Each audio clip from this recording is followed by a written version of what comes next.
April May already June July অবধি চলবে আমাদের সামার। সো আমি বলবো এই সময় আমরা তো ডেফিনেটলি হাইড্রেট থাকার জন্য জানি বা আমরা জানি প্রপার জল খাওয়া উচিত, এবং তার সঙ্গে সঙ্গে কিছু কিছু fruits like watermelon, musk melon, coconut water, lychee, এগুলো আমরা ডায়েটের মধ্যে যদি আমি রাখি প্রপারলি তাহলে আমাদের বডি হচ্ছে হাইড্রেট থাকবে। প্লাস হচ্ছে যদি আমরা ডায়েটের মধ্যে একটু লস্যি বা হচ্ছে স্মুদি রাখি, বা হচ্ছে ডায়েটের মধ্যে আমি বলবো অ্যাজ আ ডায়েটিশিয়ান হিসেবে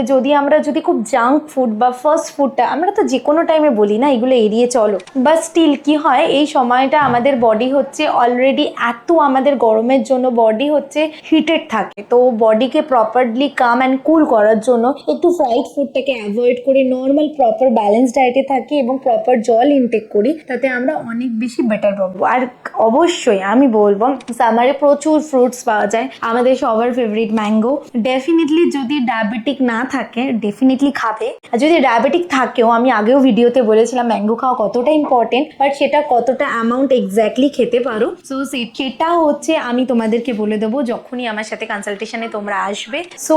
ভালো থাকো, সব ফ্রুটস খাবে, প্রচুর ফ্রুটসের প্রচুর অ্যাডভান্টেজ আছে, প্রত্যেকটা স্পেসিফিক্যালি অ্যাডভান্টেজ আছে, সেই নিয়ে আমি নেক্সট ভিডিওতে আসবো, যে লিচি আমি কতটা খেতে পারি বা ম্যাঙ্গো আমি খেতে পারি কতটা, গ্রেপস আমি খেতে পারি, জ্যাকফ্রুট কতটা আমি খেতে পারি। সো আমি ডেফিনেটলি বলবো তোমাদের, তবে সব খাবে, এবং মেডিকেল প্রবলেম থাকলেও তুমি ডায়েটিশিয়ানকে জিজ্ঞেস করে কতটা তোমার জন্য বেস্ট, কতটা কোয়ান্টিটি তোমার জন্য যায়, তোমার হাইট ওয়েট এবং উইথ মেডিকেল কমপ্লিকেশনস, তো সেটা ডায়েটিশিয়ান গাইড করে দিলে তুমি সেটাও খেতে পারবে। Thank you.